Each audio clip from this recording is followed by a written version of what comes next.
आज हमारा तो लुकमा हलाल का रहा ही नहीं। मशकूक तो बड़ी दूर की बात है, हम तो हराम खाने से भी ग्रेस नहीं करते।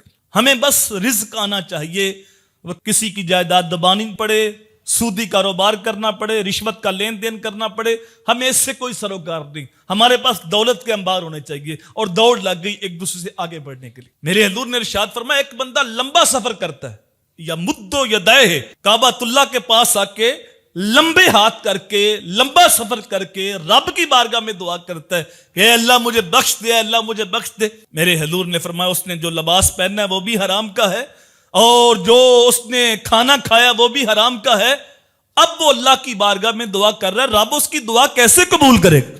तो रसूल करीम सल्लल्लाहु अलैहि वसल्लम ने इरशाद फरमाया कि अपनी औलाद को पाकीज़ा रिज़्क के अलावा कोई और रिज़्क ना देना। मशकूक और हराम रिज़्क से अपनी औलाद को बचाओ।